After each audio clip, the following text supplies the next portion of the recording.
Greetings, children, and welcome to my chamber. My name is Rotherick Gastblood, and I'm your host of Tales from the Dark Chamber. This week, we have a great show for you. Tales to make your skin crawl. Each week, my chambermate and I read a scary tale that we found on the internet, or perhaps left under some corpse. Either way, we think you're going to like it, and we're just dying for you to hear it. So sit right back, light a candle, and let's have a ghoul evening.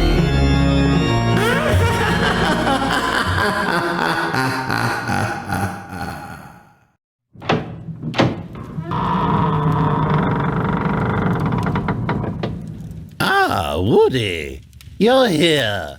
I was worried about you. Oh, thanks, Rotherick. I was out doing some last-minute shopping for... Your ghoul friend? No, my chickens. I mean my 2 daughters. They love Christmas. I bet they do. So what are your plans for the holidays, as you like to call Well, them? since they're in... What was that, Rotherick? Oh, nothing. Proceed. Well, as I was saying, since they're both away from home, this year they will come to visit me next week. Which reminds me, folks, we're not going to be doing a story next week as, well, you understand. I do. Thanks. Yeah, I've been preparing for them. I have the house all cleaned up and... Say, what do you do for the holidays? Oh, I go visiting old and dead friends. I need to do a little house cleaning myself. Put up some holly, if she'll only stop screaming. Some mistletoes. Probably need to wrap some peasants. You really take the cake. You know that, Rotherick? Well, have a scary Christmas, Woody. You too. So, on to our story. When we last left Stan, he was running like a madman from the apartment. Seems he met up with Candace, and, well, they had a great evening, and, well, that's when things turned weird. Seems Candace was somehow transformed. Stan ends up killing her, and, well, now, let's say it gets really strange. As if black roses aren't strange enough. So, on with our story. What the hell pricked me? Part 4. I ran for about 30 minutes after I left Candace's apartment. I actually don't know how I could run for that long. It's funny what panic and fear can motivate you to do. A lot of things were bothering me at that moment. The first was the concern of what the roses wanted with me. The second, had I just killed Candace? The third, how did I kill her? And what exactly was that mark on my index finger? It seemed like the mark was what caused her to explode like a firecracker. I was running. I also debated with myself if I should go to the police. But how was I going to explain where Candace's body was? How was I going to explain the black slime all over her apartment? There was no blood, no bones, or any part of her left behind that could prove she died there. Was she even human? While all these questions rattled in my mind, I soon realized I was now standing in front of the Catholic Church in the city center. I honestly had no idea how I got there because the whole time I ran, I was so engrossed in my thoughts. My legs probably autopiloted their way to the church. I knew that only the pastor and his daughter lived in the white suburban house behind the church building. Through word of mouth, I also knew the pastor's wife had passed away a few years ago. I hurried over to the house and banged on the door like a madman. Father Hernandez came to answer the door. The pastor must have been one heck of a poker player because his face remained stoic to the half-naked man covered in black goo and holding a butcher knife at his doorstep. Luckily enough, my boner had gone down, otherwise the situation would have been extra awkward. I quickly apologized for waking him up and began ranting about all the things that had happened to me. The pastor held up his hand before I could say much, and he invited me in. He took my knife and directed me to the bathroom so that I could bathe and clean myself up, which I did. He also gave me a shirt, shoes, and a pair of trousers I could wear. Church people are so nice. When I was fully dressed, I went into the kitchen where I found Rebecca, who had also woken up, was making coffee while the pastor was seated at one of the chairs next to the kitchen table. After I exchanged quick greetings with Rebecca, Father Hernandez gestured for me to sit on the chair to his left. I will admit at this point I felt calmer, so it was easier for me to tell my story. The pastor listened attentively to what I had to say. He didn't interrupt me or make any microfacial expressions to show that I was talking malarkey. His face was plain as dough. As I said, one heck of a poker player. I told him everything from my walk in the woods where I got pricked, to the roses being in my fridge and then following me to Candace's apartment. When I was done, I realized the cup of coffee and biscuits in a saucer in front of me. Rebecca must have put them on the table while I was talking. She had seated to the right of her father and was also listening closely to what I was saying. Father Hernandez turned to her and said, "Gracias for the coffee, sweetheart, but I will handle this. You can go and sleep now." The frown on Rebecca's face clearly communicated how she felt about that, but she didn't argue. She got up and left. "You must think I'm crazy, but believe me, everything I said is true," I blurted out. The pastor smiled at me. "You should drink your coffee before it gets cold." His husky voice was so calm and collected, like that of a golf commentator. He must have been an expert at reading bedtime stories, I thought to myself. I placed both of my hands on the cup of coffee and took a sip. "I don't think that you are crazy. In fact, I believe every word you said." The pastor paused for a moment as he sternly looked up at me. "It's a strange world we live in, Senor, and most people don't even recognize it. If all of the information you told me is accurate, you are probably being haunted by a demonio." "A demon." "A demon," I explained. "A demon," he said. "A demon?" I questioned again. "A demon," he emphasized. I was shocked. I mean, I knew the roses were something supernatural, but I didn't think it was a demon. I thought it was an alien creature of some sort, or at the very least, the spirit of my grandmother. She's the only person I knew who loved roses and disliked how I always played in her garden, all the while destroying her plants.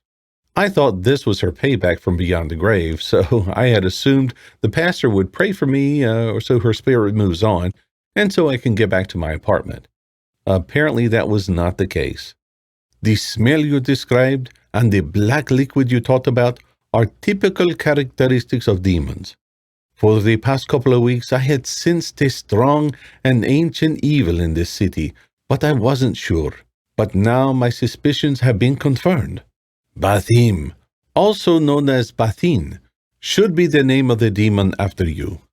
"How do you know?" I eagerly inquired. "Demons have certain traits they always stick to when they are here on earth. Bathim is a demon well known for the possessed herbs, plants, or flowers, if he hasn't found a human host yet. He is a very powerful demon, one of the 72 demons of Solomon, and for him to be on this world is not a good thing for us. The mark on your finger is his sign. I have seen it before. It shows you that he has chosen you, Senor. He wants to fully possess you. When you touched the Bible after you were pricked in the woods, you managed to inject him before he fully took over your body. But he left you with some of his power. This power is what's making the mark on your finger glow. But it's not possessive power. It is power that gives your finger some form of supernatural ability, but also allows the demon to track you, which means this demon always knows where you are. I am not sure how long this power will stay with you, but after some days or even hours from now, it will surely leave." The pastor paused as he sipped his coffee before he continued. "This girl, this Candace you talked about, she was also possessed with part of Batim's power, but not like you.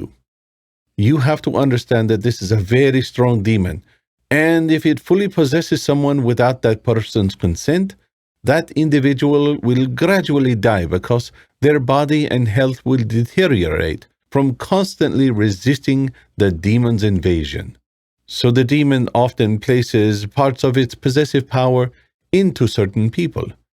This scant amount of power is just enough to corrupt the minds of people and usually turns their eyes black, which will make them mere minions of the demon, but only for a couple of hours. Since you are now a born-again Christian, the power on your finger now works for the good of the Lord, and it can remove the evil in possessed people. When you touch a girl with your finger, you exorcise the little bit of evil within her, but unfortunately, you kill her because of the immense amount of power that mark has. I don't think you should use the power of that mark anymore, because of what it can do to a possessed person. Okay, fine, but why is this Bathim after me? I quickly questioned, trying to bury the pain I felt for realizing I actually killed Candace. The pastor didn't get a chance to reply because the door began shaking wildly. Then I smelt it, that unbearable stench. I shot up from my chair and told the pastor all about the Nif. I think he could smell it too, because he stood up with widened eyes and clutched the golden crucifix around his neck. The door violently swung open, and in stepped a lanky man with short, wavy black hair and copious amounts of unkempt beard all over his cheeks and chin. "Didn't you guys hear me struggling with the door?" he asked with a deep voice. He then stepped back and fervently waved his hand in front of his nose. "Wow, it got in here too? I'm sorry, guys. That was me. Ooh, that smells bad.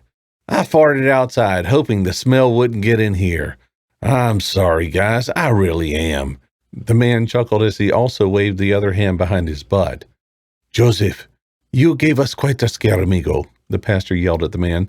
"Senor Stanford, this is Joseph, the church's handyman, and person who doesn't understand this house's curfew." "I'm sorry, Padre. I lost track of time," Joseph said as he walked into the kitchen. He turned to me and says, "Hi, man. How you doing?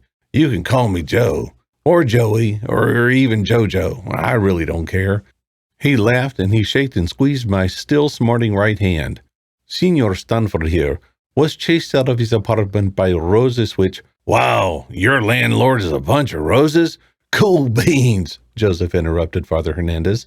"What? No," I replied as I was amazed by the man's insanity. "Are you sure? Because I heard roses have a high level of intellect compared to other plants," Joseph argued as he took out a bottle of water from the fridge and imbibed the liquid like he had just came out of the desert. "Let me finish, Joseph. I believe the roses are possessed by Bathim," the pastor sternly explained. Joseph spit out the water like it was savor and gnarled. "Oh, boy. I just don't know why he's after Senor Sanford. Usually demons feed on loneliness, guilt, fear, grief, and insecurity," the pastor explained. "And virginity," Joseph added as he eyed me from head to toe. "I'm not a virgin," I was quick to defend myself. "I've had sex before. In fact, I had sex tonight, I think. I was naked and there was a used condom on the floor. Anyway, the point is I'm not a virgin."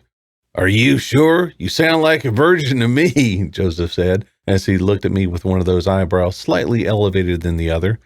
"Look, it's late. We can figure it all out tomorrow. Let's all get some rest. Senor Sanford, you are safe here. No demon can enter this holy land. You can share the room with Joseph tonight," the pastor said as he walked out of the kitchen, leaving me with the wide-grinning Joseph. I hardly slept for the rest of the night, and not only because Joseph was snoring loud enough to wake the dead, but because my mind wouldn't allow me to rest. It was a lot to take in, what Father Hernandez said to me. I desperately wanted to get a computer and update my blog all about what had happened to me that night. I had realized that writing this blog helped me feel calm. I really needed to feel stayed, and at that moment, because of the huge guilt I felt for killing Candace, which was making my stomach cringe after every 10 seconds. As soon as the first streaks of sunlight appeared, I got out of bed and searched Joseph's room for a laptop. When I couldn't find one, I decided to search around the house for a computer. I found Rebecca in the kitchen already making breakfast. She greeted me with a beaming wide smile and told me that breakfast was almost ready. As always, she looked ravishing, and I struggled to hear a lot of what she said to me, but I got the gist of some of it. She said her father went somewhere to get something, and he will be back in an hour or 2, or 3, or 4. I didn't quite get this part. She also said they don't have a computer or a laptop, She advised me there is also no internet in the house. Her father believes it's a tool for the devil. She, however, told me she often uses the internet cafe down the block when she has something she wants to find on the internet. When she served me breakfast, she must have noticed my gloom because she sat next to me and said, "I'm sorry about what happened to you last night. I know you're probably beating yourself up about what happened to your girlfriend, but it was not your fault." I felt the need to correct her that Candace wasn't exactly my girlfriend, but I just let her continue.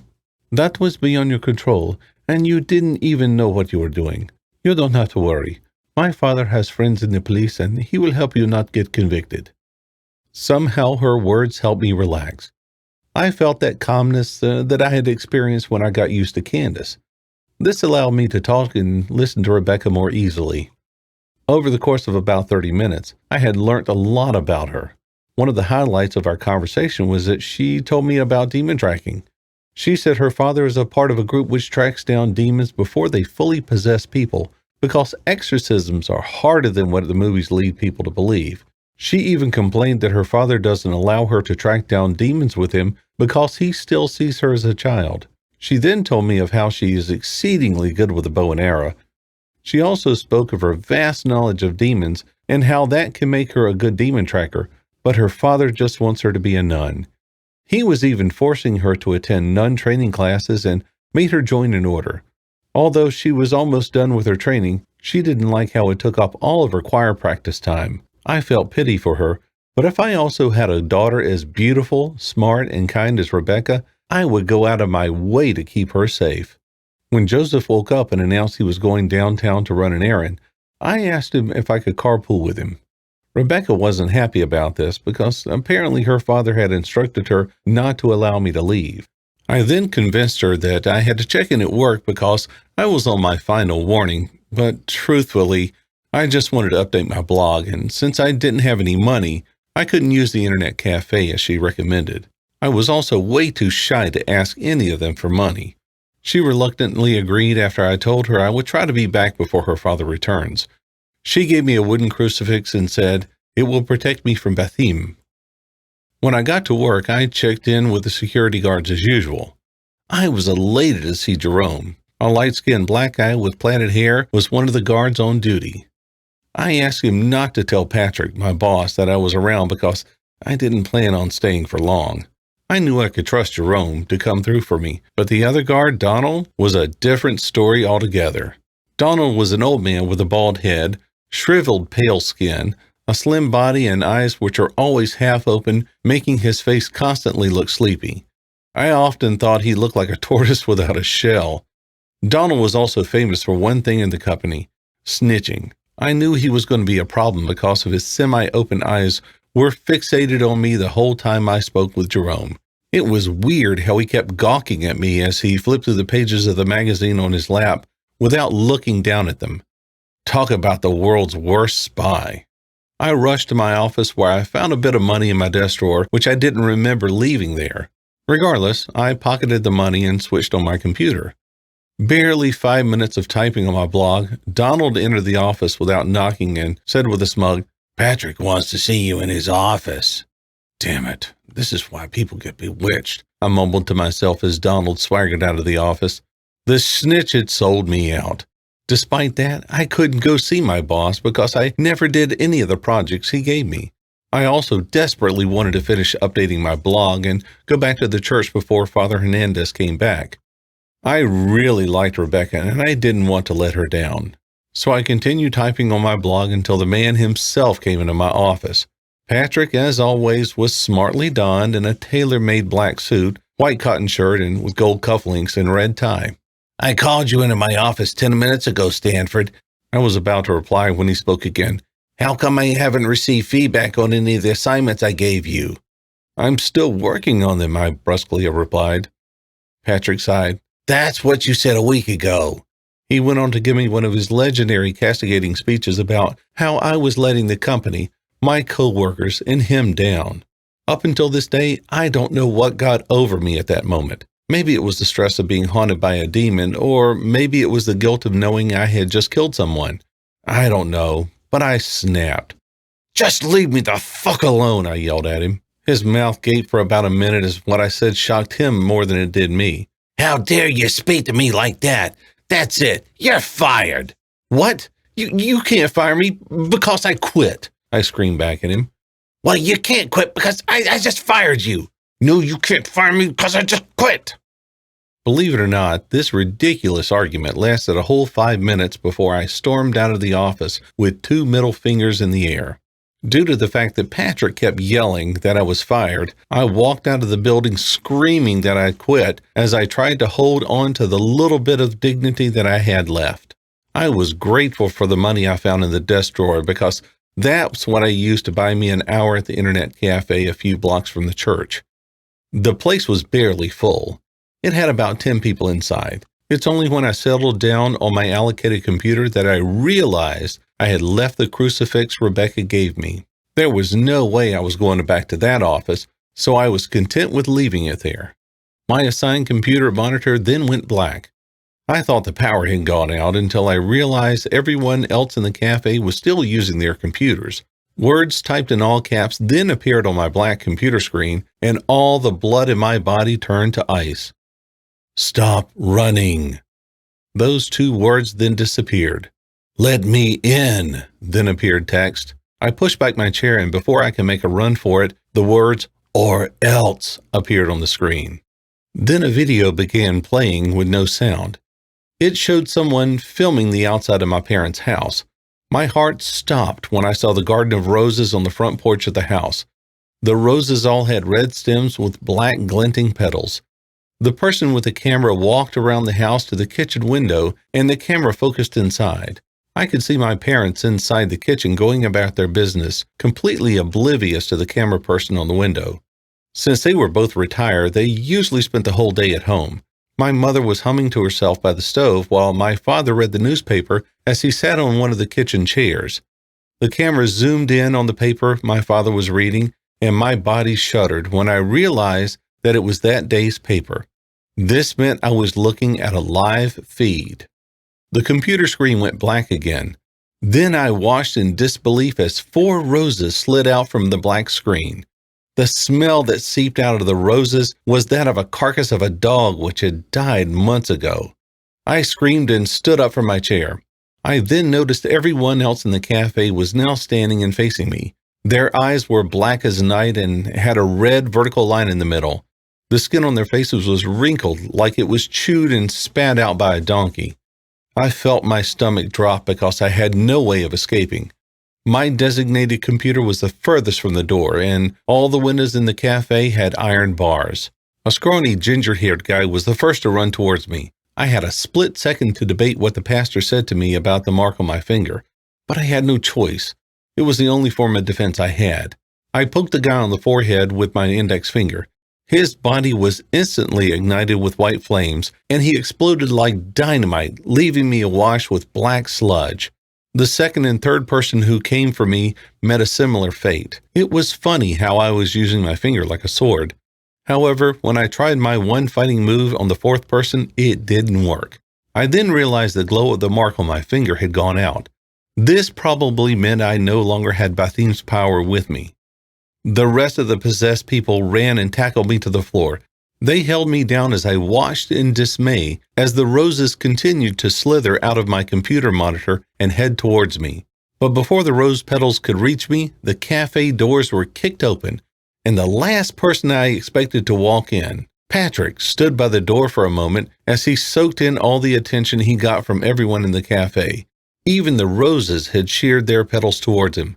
Standing at 6'2" with broad shoulders, blue eyes, and curly black hair with whites on the sides, I bet he was used to that kind of attention. He brought out a large samurai sword from the inside pocket of his suit, and with one swiping motion, he gnashed all 4 of the stems of the roses. The roses quickly dried and turned to black slime in a matter of seconds. All the possessed people holding me down hissed at Patrick. Some charged towards him, while the others remained committed to pinning me to the floor. Patrick took out a pistol, a Glock, again from the inside pocket of his suit, which I was bewildered kept all those weapons. He pointed the gun at the ceiling and pulled the trigger. I was expecting to hear a loud bang of the gun to follow, but was stupefied to hear the gun was making a honking sound like the horn of a clown before it shot enough confetti to spray everyone in the room. "You have got to be kidding me," I muttered to myself. Within seconds, all the black-eyed people in the cafe screamed in agony. I realized as soon as the confetti landed on them, white flames lit up in all their eyes before they barfed out black slime and collapsed to the floor. They didn't explode like Candace or the 3 people I touched with my index finger. Patrick marched towards me. He threw at me the wooden crucifix Rebecca gave me and said, "You can't quit 'cause you're fired." And then he sauntered out of the cafe, leaving me mystified. I slowly got up and looked over my computer screen. The video was back on. My whole body stiffened as I watched the roses, which were on the front porch, gliding towards the open window of my parents' house. What the Hell Pricked Me? Part 4.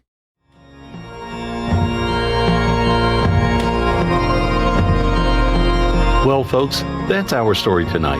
Rotherick and I hope you enjoyed it. We sure had a great time bringing it to you, and we really appreciate you listening. Tune in next week when we bring you another chilling tale from the dark chamber. And just a note, if you're an aspiring author and you want your story read here on Tales from the Dark Chamber, send us a note at talesfromthedarkchamber@gmail.com. If it creeps old Rotherick out enough, we'll air it. And subscribe to our podcast for notification of our next new episode, or subscribe to our YouTube channel at Tales from the Dark Chamber and follow us on Instagram or Twitter. If you want your story read for your own use, or you just want to have it, check out my website at woodygvoiceover.net. You can order there, or you can find me on Upwork as Woody G. And again, thank you for listening tonight.